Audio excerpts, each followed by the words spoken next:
Woolley, you know, in Tyron reference Woodley. to the UFC, he was a UFC fighter. He will be fighting Jake Paul, I think, later on this month, since Jake Paul decided not to fight me. You know.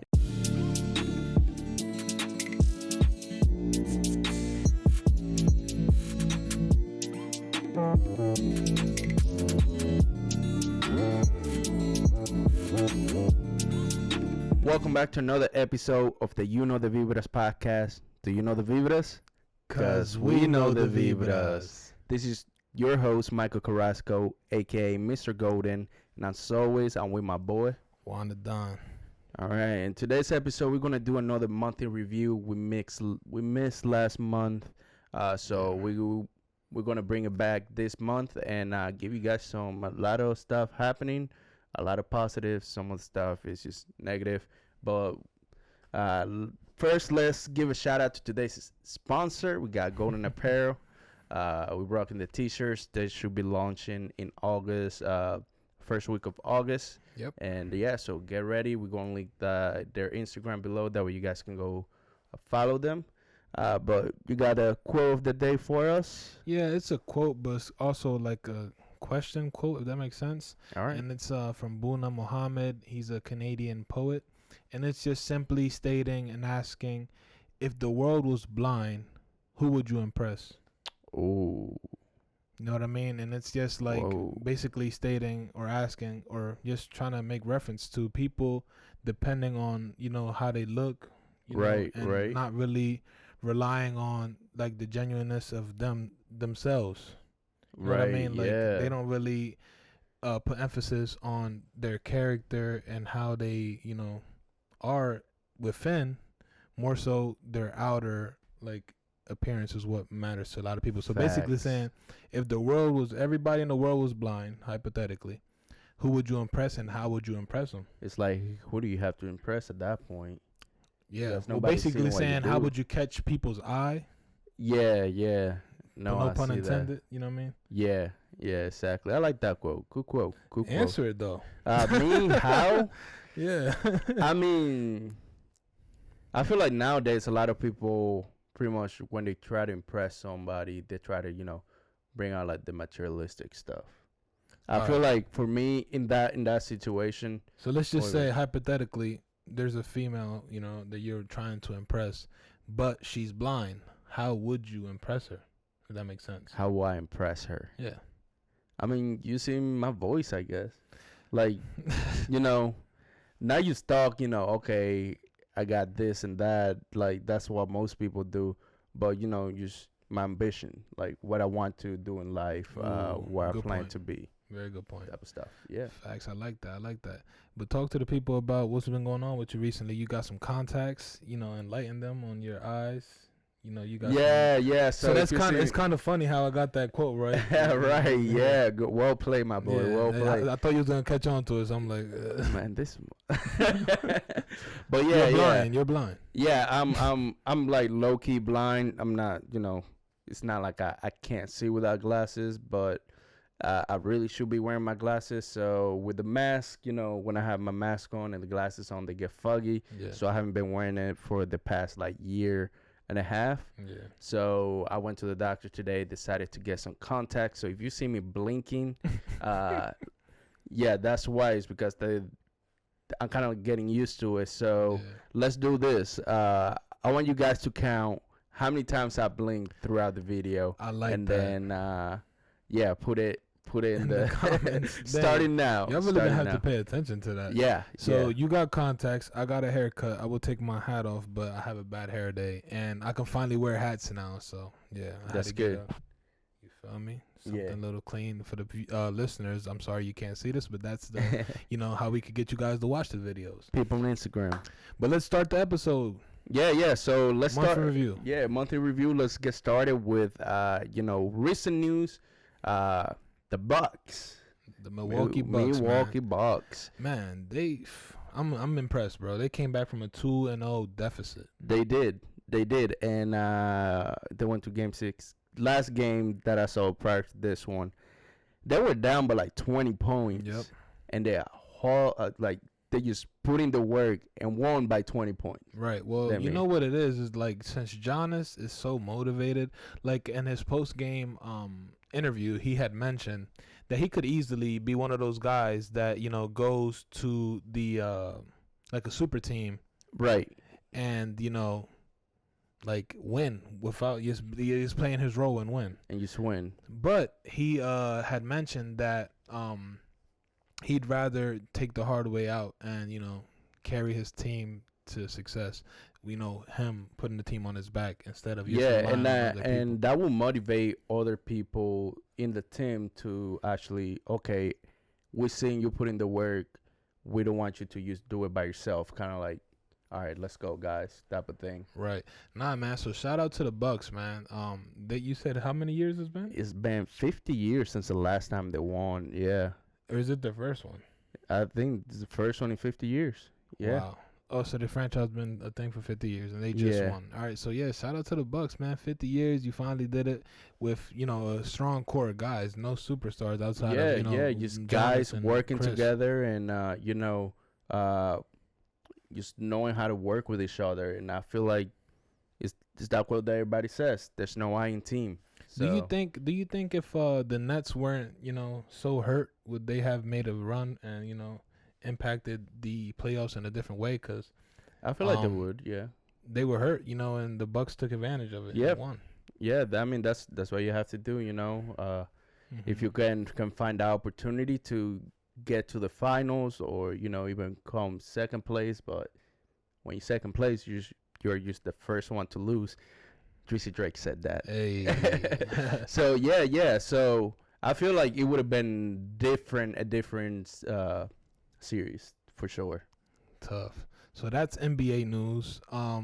Let's, you know, shift a little bit over to, you know, fighting, and let's talk about the biggest fight that happened, you know, this month, which was McGregor, you know, Conor Mac versus Dustin Poirier.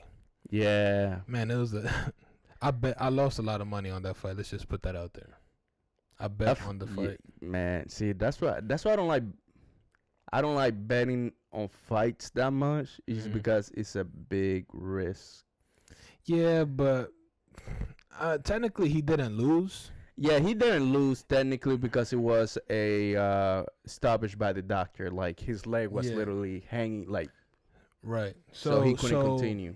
If you've seen, McGregor had posted some Instagram videos stating that during training camp, he worked on a lot of, like, leg kicks. Leg kicks, right? And he had like some minor fractures in his leg, and supposedly the UFC knew about it. UFC doctors, Dana White, everybody knew about it, and they still cleared him to fight. So in that point, I feel like the UFC, the commission, is at fault for that. Is at fault, and they should have been in favor of McGregor and ruled it a no contest instead of giving him a loss. Exactly. No, if that's legit and that's true, they should have did that. You know what I mean? In my opinion. Or at least postpone the fight where both fighters are at their 100% to fight. Yeah, that's true. But, you know, they probably already had so many things set up. You know what I mean? And they didn't want to lose out on big money, so that's probably what happened. Right. But what do you think about the overall fight? I feel like it was going McGregor's way in the beginning until he took him to the ground. Yeah. I feel that McGregor, he's more of a top fighter. Yeah. Once he goes to the ground, he's not terrible on the ground, but he's not the best. Well, since Poirier is known for grappling. Exactly. So that's where, you know, it went down south. And man, it was. But I feel if it wasn't for the injury, I feel second round would have been completely different because McGregor already knew, okay, this what I need to fix for it. Well, McGregor was doing good. Like, he was kicking him from down, like being on his back. He was kicking him up kicks. He did pretty good. He checked him a couple times. Poirier even admitted to you know, being wobbled after McGregor had connected one with him, like standing up. But what do you think of the trash talk that happened during before the fight and after the fight? You know, McGregor saying that, you know, Poirier is Jolie's wife. Jolie is his wife, but he was calling Poirier the wife in the relationship. It's Conor McGregor, man. That's how his fights. He sell his fights. You know, it's the trash talk. I would say. But we do have other fighters out there that don't do much trash talk. Just handle business. Just handle business, exactly. I would say though, like McGregor, this fight was more his true self compared to the last fight, the Dustin Poirier and McGregor 2, where he was more friendly, shaking his hand. You know, being more like professional. Right. And I thought that's why he lost. So I was more confident when I seen he was trash talking. I'm like, I'm gonna put my money on McGregor because he seemed like the old McGregor. Yeah, exactly. But, unfortunately, he lost, and then unfortunately he started telling Poirier, get your wife out me DMs. Man, that was hilarious. She's in me DMs. We're still going to the after party, baby. Yo, when I saw that, I was like, bro, this man is she really was in his DMs though. I don't know if she was playing mind games with McGregor or what, but she was really in his DM. He screen recorded and everything. You gotta show me that. You definitely gotta show me that. Yeah. So shout out to McGregor, even though he lost. Shout out to Dustin Poirier for winning, unfortunately. Now, what's the prediction for McGregor? What do you see him doing? I think so I feel like the only fight that makes sense is him against Diaz, Nate Diaz. Now, do you see McGregor Poirier 4? Since this fight didn't count, but they decided not to count. But I feel like he's gonna come back, recover, be 100%.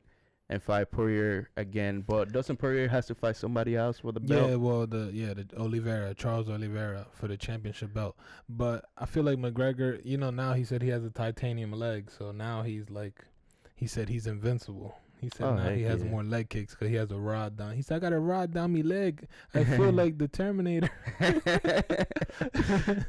Yeah, man. But hopefully he comes back, man. He's a fun guy to watch fight, Yeah, he is. He is. And watching him. Like you said, the whole trash talk, everything going prior, that builds up the fight. It's like, okay, let's see. Some people are going to root for the other guy just because McGregor talks so much shit. And then the other guy's, all right, I support your trash talk. I want to see you handle business. Facts. Type of thing. What are your predictions though for the upcoming Jake Paul and Tyron Woodley? Woodley, in reference to the UFC, he was a UFC fighter. He will be fighting Jake Paul, I think, later on this month, since Jake Paul decided not to fight me. Yeah, man, I was ready. I was training, I was sparring, I was getting ready. Yeah, we got the gloves right here. Let me see if I after Woodley, man, I'll entertain. I'm still here. So after you fight Woodley, I don't think Woodley's gonna crush him. Oh yeah, 100%, man. So even if he still fights after Woodley, I don't know, but we'll see. Yeah, you just the experience, Woodley being a guy that's a boxer in the UFC, and he's more of like punching guy. And like grappling, but we can say Jake Paul is he's not a good fighter. He's a decent fighter. Does he have a future? Maybe if he start fighting more serious, like actual boxers, and not just cherry picking the celebrities and stuff like that. Once he start fighting real actual boxers, that's when I will really take him serious. A fight I'd like to see, Pacquiao versus Mayweather now. Since Pacquiao's more active, obviously. Oh yeah, he has a fight coming up. He's about to fight, Errol Spence, the champion in that division. I mean, people doubted him against Thurman in 2019, and he dropped Thurman. Oh yeah, and Thurman, he was talking all this trash, saying, I'm gonna end your career. Yep. That's when you don't trash talk against Pacquiao, man. You don't trash talk. Would you like to see that fight? Oh, heck Mayweather, Pacquiao? Yeah, part 2. Another fight that I really want to see? Mayweather and Canelo. It's not going to happen, though. That definitely. Canelo's in his prime now. Exactly. Prime. Exactly.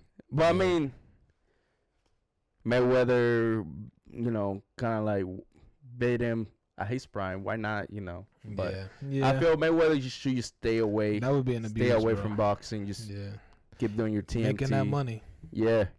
That's honestly, that's what it's all about at the end. Right. But since we're in the topic, we got Canelo possibly fighting September 18th against Caleb Plant.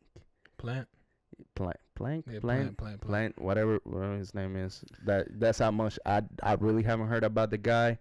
From what I've seen, he got a good punch, but the only thing is he hasn't fought like any real opponents. Mm-hmm. But he's more. Isn't he like the leader in his division right now? Well, he has the last piece of jewelry that Canelo's trying to collect. Yeah. Okay. Yeah. So, what do you see? How do you see that fight going? Well, since I know you're a Canelo, fanatic, I'm going with Caleb Plant, just because of the younger self and the more potential he has there. They're only like if they're. The age difference is not that big. All right, yeah, but for some reason, Canelo's not trying to fight him. You know what I mean? He hasn't been. Canelo's trying to fight him. He hasn't been trying to fight him for a minute though. He picked why he started fighting with Billy Joe. He should have fought Caleb Plant then. Well, he was just the last piece of the puzzle. He was trying to go for the tough fighters first, which he did. He beat Caleb Smith first. Knocked out Billy Joe Saunders second. Both undefeated. And then last piece of the puzzle, Caleb Plant. Right. So I feel like that's where it's at. Honestly, Canelo, I feel like he's just such a sharp fighter that it's really hard to beat him. Okay. We'll see. We'll definitely see. We can put money on that. We could put money on that one. All right, so yeah, more sports current events. I'd say in the baseball world are something happened recently in the All-Star game. Let me get ready for this one. Something happened in the All-Star game at Coors Field in Colorado. And supposedly there was a planned mass shooting about to happen. Mind you, the game was sold out. Like, it had to be over like 50,000, 60,000 people there. I don't know how much the Coors Field holds.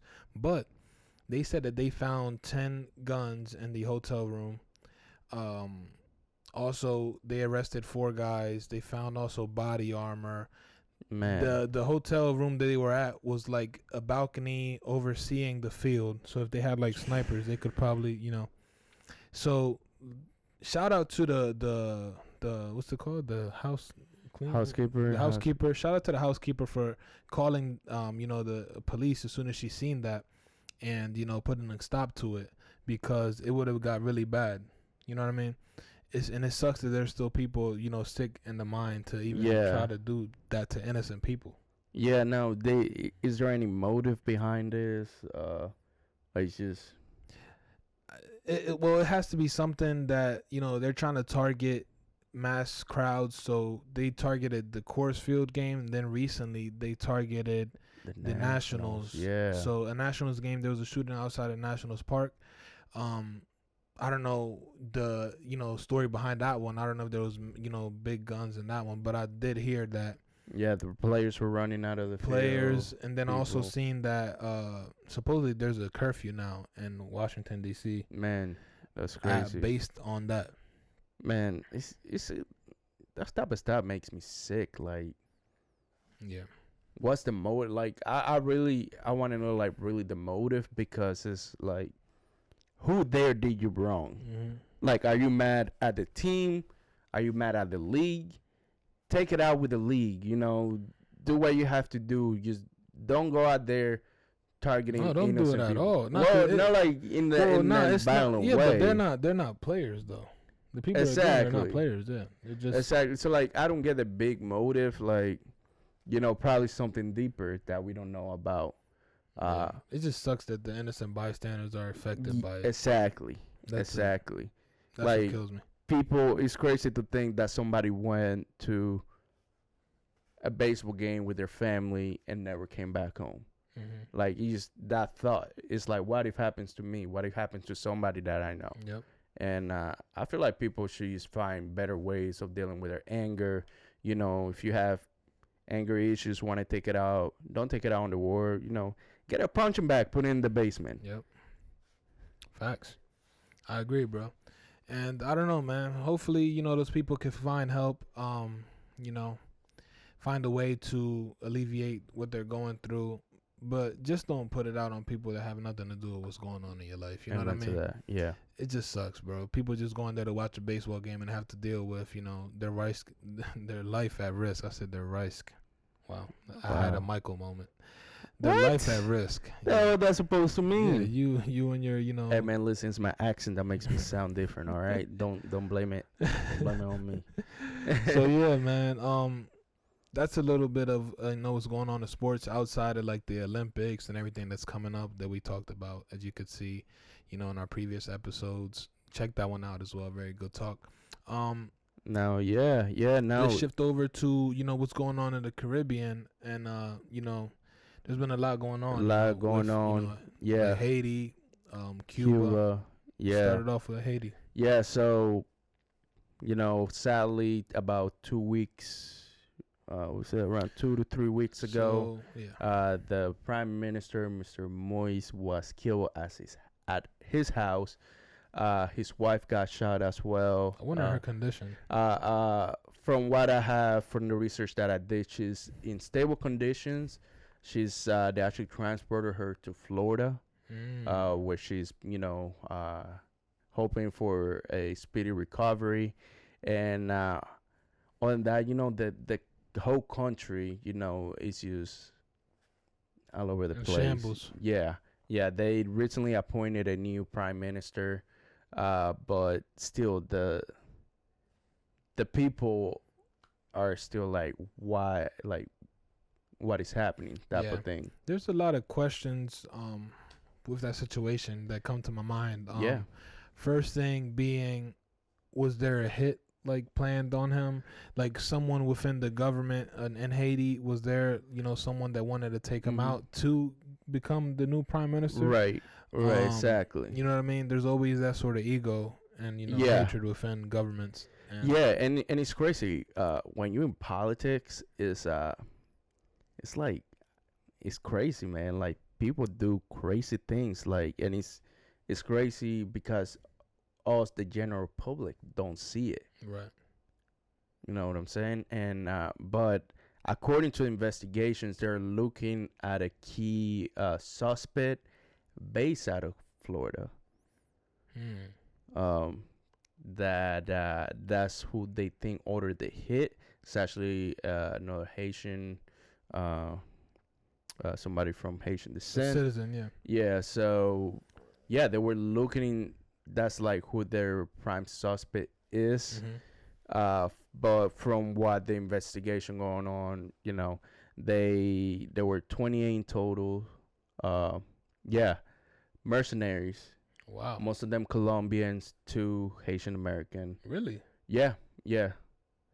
Well, I seen that the Colombians that supposedly were on the mission, there was a photo of them taken in front of the White House. Yeah.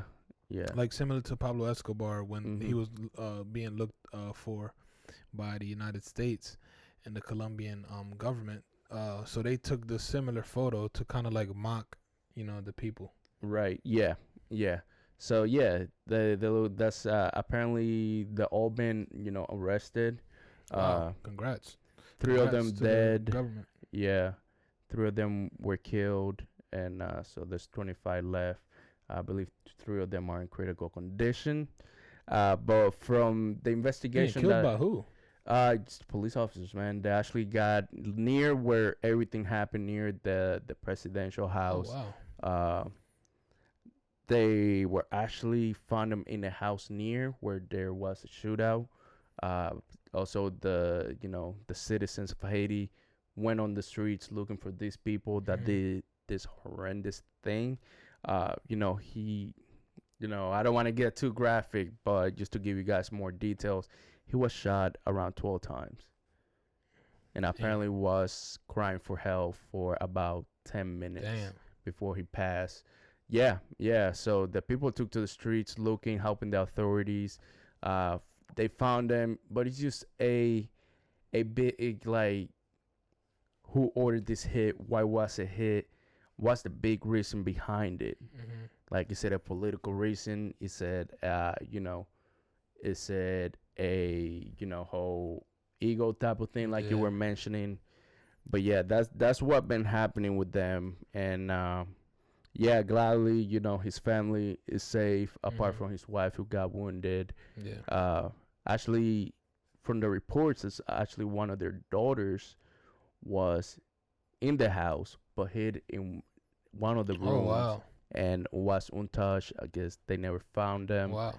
And another thing is that they're looking at is where was the security team? That was my biggest question is how is the security for the president in Haiti? Yeah, so they actually interviewed them, you know, kind of like get their confession, you know, what do you do to try to stop this from happening? Do you fight back or do you were you in it type of thing? So they're looking at everybody around the president. Around him, yeah. Also looking at all the threats, you know, possibly other threats that the president was encountering at the time, and trying to figure out, you know, find that person responsible for the hit. And another thing that they actually put on the reports is that apparently the mercenaries, when they were driving up to the house, they were yelling DEA, saying they're kind of like saying they were the DEA. DEA, right? Yeah, I did hear about that. Yeah, so yeah, that's, you know, my heart goes out to, you know, my brothers and sisters from the other side of the island. Yes. You know, our Haitian brothers and sisters. We really hoping everything, you know, kind of like settles. Hoping for justice for you know, the late prime minister, president, and yeah, it's a really rough topic to talk about. Yeah, but it's a part of the current events. I wanted to let you guys know about that one. So yeah, our thoughts and prayers and condolences go out to the Haitian community. Also, another, you know, current event that has been going on in the Caribbean has to be with Cuba. And many of you may ask yourselves, what is this hashtag Cuba SOS? What is going on in Cuba? And it's just something, you know, that, you know, it's hard to, you know, think about and even see yourself being in, because Cuba has been going through a 62-year-old communist regime. Yeah. And unfortunately, unfortunately with the pandemic, they just now are starting to have their voices not be heard, but, you know, starting to use their voices to speak up. Simply things like, you know, no electricity, so electricity outages, food shortages, medicine shortages, you know, things of those natures. And it sucks because, you know, countries like the United States, you know, have tried to help, and, you know, they have been hit with, you know, things like when they want to send vaccines to Cuba, the Cuban president, dictator, whatever he is, denies. He simply said that if they send the vaccines, he don't know where they'd go to. Like, he's not responsible for who would consume them, or stuff like that. Simply stating, if you send them, I'm not gonna give them out. Like that. Exactly. Also, United States told them that they were gonna give some sort of help for like food and stuff like that. The Joe Biden administration stated that, and the Cuban president also stated that if he sent any help, that he would order a mass immigration to the United States. So this is something that we have seen for many years with Cuba and United States. This I wouldn't say rivalry, but like I want to help you, but I can't help you type of thing. Exactly. Yeah. Because there's just a lot of, like, I don't know, these presidents in the Caribbean, man. It's like that they have like this mind where only they could be good. Yeah, and it's like what you were talking about, ego. Yeah. The ego is like, you know, I'm the leader. Yeah. I kind of like order you guys what to do type of thing. It's kind of like North Korea. Right. But one good thing I would say, sorry, I want to go back before I mention that. Yeah, go ahead. So simply stating, it's been something we've seen for a lot of years, you know, in the past years with other presidents, where, you know, Cuba seeked help and United States have tried to help and other countries have tried to help, and they just blocked the help. Yeah. So And it's just something that not just in Cuba. For instance, you see in Venezuela. Venezuela has been going through it for a long time.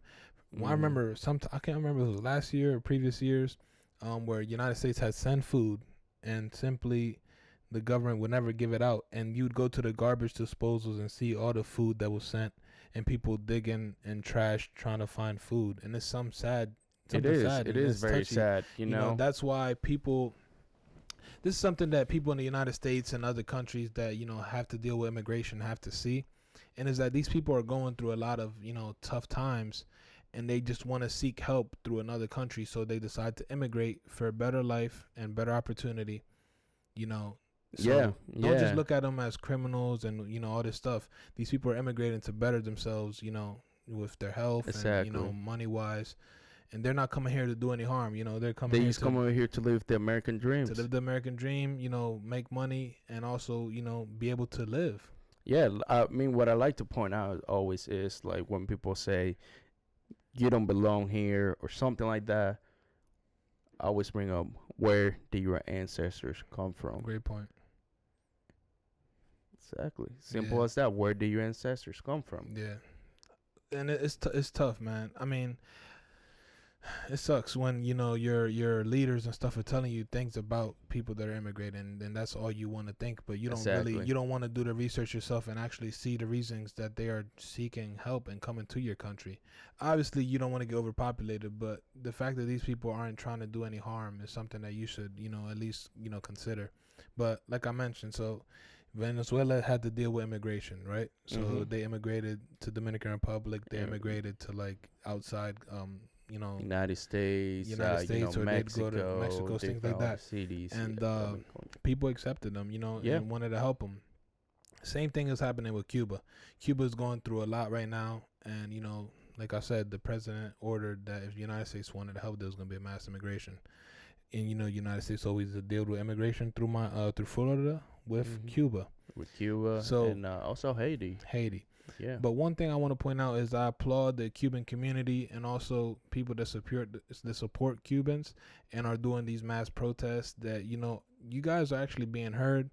A lot of people are hearing you. You're making national news. And it's good because it's putting Cuba on the map and making the president know that there is people that want to change. Exactly, and it's giving the voice back to the people in Cuba right now who are not really able to speak out and let the world know what is happening. Correct. Like we know to a certain point, but we don't know what really is happening. Yes. Because the leaders, the leaders are the one kind of like dictating, what gets sent out on the news or whatnot. So Right.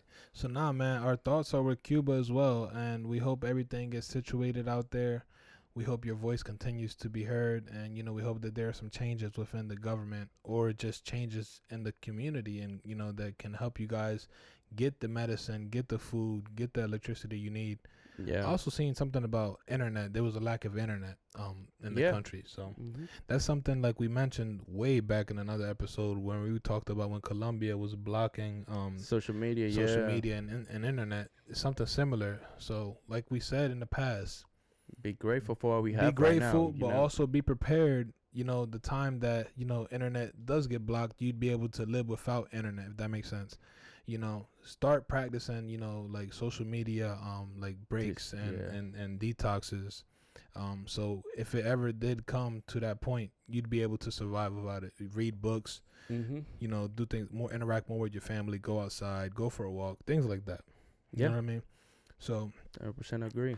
That's one of the last current events that we wanted to mention that will happen with Cuba. Outside of everything else that happened in the Caribbean with Michael, what he said with the Haitian president and the sports current event that we mentioned, the podcast is coming to an end. But we do want to mention for next week's episode, we want you guys to consider and think of turn-ons and turn-offs. That's all I'm going to say. Yep.